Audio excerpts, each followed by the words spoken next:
The auditorium was packed with soldiers, veterans, and a few civilians who had earned the honor to attend the Navy SEAL marksmanship exhibition. The air buzzed with tension and excitement. Every seat was filled, and the banners above bore the proud words, "Precision beyond fear." The SEAL general, a tall, broad man with scars that looked like medals of survival, stood before the gathering. His voice carried the kind of authority that could silence thunder. "Any snipers here?" he called out, his tone both inviting and challenging. A dozen hands went up, men with steely eyes and hands that had held rifles in deserts, jungles, and mountain tops. The general nodded, scanning the crowd. Then, almost unnoticed, one more hand rose slowly at the back of the field. It was small, delicate, trembling slightly. The general squinted. A woman, dressed in simple jeans and a faded shirt, stood there. She didn't wear any uniform, no medals, no marks of a soldier.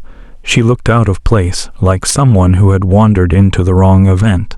The crowd chuckled softly. "Ma'am," the general said, holding back a smile, "you're not lost, are you?" She smiled faintly and shook her head. "No, sir. You asked if there were any snipers."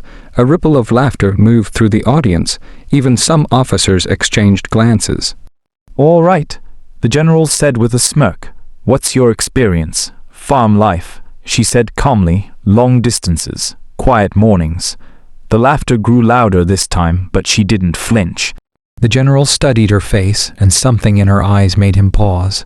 There was no arrogance, no fear, just calm, steady focus. "Fine then," he said finally. "Let's see what farm life taught you."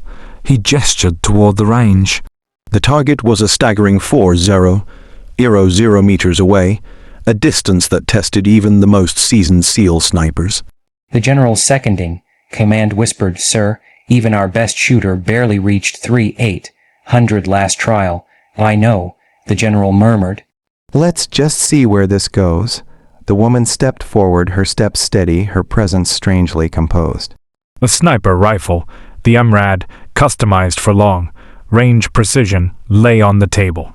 She approached it like greeting an old friend, brushing her hand along the barrel with a kind of tenderness that made the soldiers go silent. She adjusted the scope, checked the wind flags fluttering faintly in the distance, and then looked through the glass with eyes that suddenly seemed older than time. The general watched closely, no hesitation, no guesswork, just certainty. "Ready?" he asked, always, she whispered. Then came silence, the kind that wraps a moment in history. She inhaled deeply, the kind of breath that gathers the world into focus. The general's gaze flickered between her and the distant target. 4 kilometers of air, wind, heat, and gravity standing between her and the impossible. The trigger clicked, a flash. The round tore through the air, its supersonic echo fading slowly as seconds stretched into eternity. The spotter peered through his scope, frowning, then his jaw dropped. "Sir, direct hit." The general blinked. "What target center, sir? Perfect shot." The silence that followed was unlike anything the auditorium had known before. It wasn't disbelief, it was reverence, the kind that comes when something sacred just happened in front of you. The woman stood up quietly, setting the rifle down like laying down a brush after painting the sky. "Was that acceptable, General?" she asked softly. The general couldn't speak. He walked up to her, eyes narrowing in disbelief. "Who trained you?" "My husband," she said quietly, "before he was deployed." The words landed like thunder. "He was a SEAL?" the general asked. She nodded. "Chief Petty Officer David Reese. He never came home." The hall was silent again, but this time with grief and respect. The general's face softened. He remembered that name, a legend in sniper history, a man who had saved lives from unseen distances and vanished during a mission overseas. "And you?" he asked. "I used to watch him practice," she said. "He taught me the math, the breathing, the stillness. Said one day I might need it." Her eyes glistened but never broke. The general took a deep breath, then turned to his men. "Gentlemen," he said slowly, "what you witnessed today is not luck, that's legacy." He faced her again. "You just broke our record by nearly 200 meters. The crowd erupted into applause, but she simply smiled faintly, looking up at the distant target shimmering in the sun. He used to say, she whispered, every bullet tells a story. This one was his. The general nodded, his voice thick. Ma'am, on behalf of the SEALs and your husband's brothers, that was the finest shot ever made under this banner. He extended his hand, but she didn't take it. Instead, she looked at the rifle and then back at the general. Keep it, she said. It belongs to those who serve. Then, without waiting for another word, she turned and walked away, her silhouette fading into the sunlight.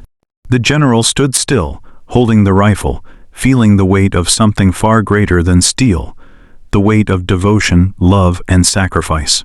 As the applause slowly died down, one of the young SEALs whispered, "Sir, who was she really?"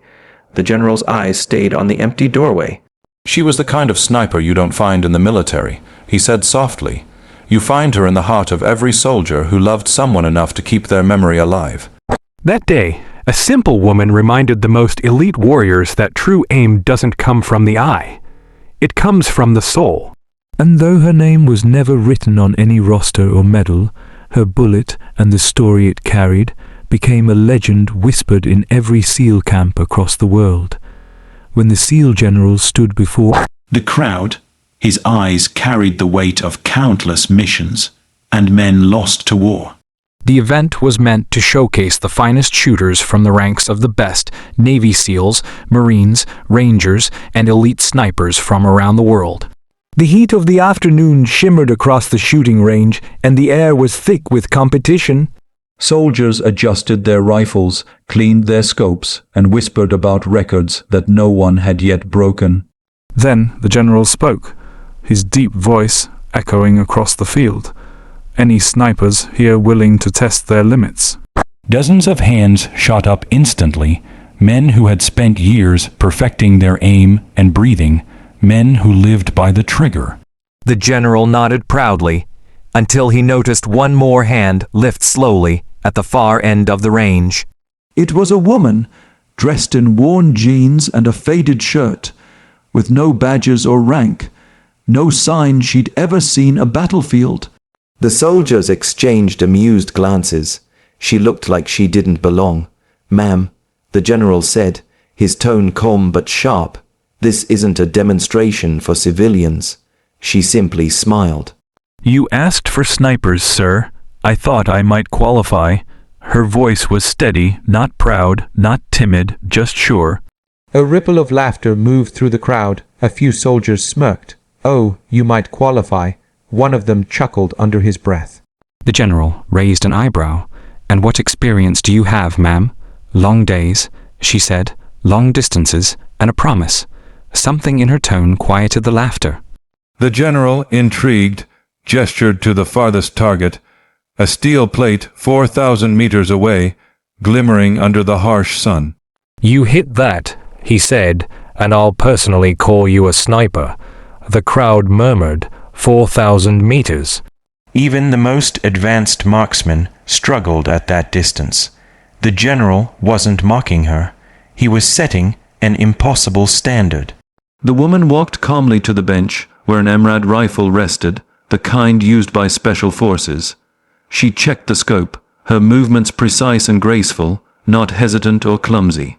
Her fingers moved like someone who had handled such a weapon before, not as a hobby, but as a ritual. The general folded his arms, studying her. The wind was shifting, just slightly enough to ruin a long distance shot. Crowd watched as she lay prone, settling behind the rifle, aligning herself with the earth as if becoming one with it. She took a deep breath, her eyes narrowing through the scope. The spotter next to the general whispered, "She's not even calculating. No range card, no tablet." The general didn't answer. He just watched. A heartbeat later, the shot cracked. The echo rolled across the valley. The bullet soared, silent and unseen, cutting through wind and distance. The spotter adjusted his binoculars, scanning the far target. His eyes widened. "Sir, dead center." The crowd fell silent. The general blinked, thinking he'd misheard. "Say that again." "Dead center hit, sir. 4,000 meters. perfect. For a long second, no one moved. Then a sound rose, soft gasps, disbelief, and then thunderous applause. The general approached her, but she didn't stand up right away. She simply looked at the target, as if staring across time. When she finally rose, the general asked quietly, "Who are you?" "My name's Clara Reese," she said. The name hit him like a shockwave. "Reese," he repeated. "As in Chief Petty Officer David Reese." She nodded once. "He was my husband." The general's face softened instantly. David Reese, one of the greatest SEAL snipers who ever lived, had vanished in Afghanistan years ago. His body was never recovered, only his rifle. He taught me everything, she said softly. Said someday, someone would need to remember how he saw the world through a scope, patient, calm, and true. The general felt a lump rise in his throat. You trained with him every morning before deployment, she replied. He said the shot isn't about the weapon, it's about the heart behind it. Her voice trembled for the first time, but her gaze remained firm. I promised him I'd never forget. The general looked down at the rifle she used. "It was an older model, weathered and scratched. Is that his rifle?" She nodded. "It was returned to me. I brought it here to honor him." The general turned to the crowd. "Ladies and gentlemen," he said slowly, "you just witnessed something that hasn't happened in the history of this program. 4,000 meters, a record once thought impossible." The soldiers who had laughed earlier now stood in silence, heads bowed slightly. They had witnessed not just skill, but devotion, a love that transcended war. The general took a deep breath. "Ma'am, on behalf of every man who's ever served under this flag, thank you not just for this shot, but for reminding us what it means to remember." She smiled faintly. "He's the one who deserves the thanks. This was his shot." The general nodded, emotion catching in his voice. "Yes," he said, "but you carried it." He handed her the medal that hung on his own chest, the SEAL Sniper Honor emblem. "You've earned this," he said simply. The crowd erupted in applause, but she just looked at the medal, then back at the general. "No, sir, I didn't come here for medals." She placed the emblem on the rifle and stepped back. "I came to return his promise." Then she turned and began walking away, her figure framed against the burning horizon. The wind picked up, carrying dust and silence across the range.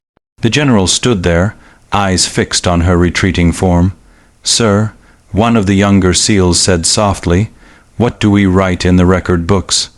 The general exhaled slowly, his voice quiet but firm. "Don't write her name," he said. "Write his, because that's what she wanted." The soldiers nodded. The name, Chief Petty Officer David Reese, would stand as the record holder, but those who were there that day knew the truth. They knew it was Clara's hand that pulled the trigger, guided not by pride or fame, but by love and memory.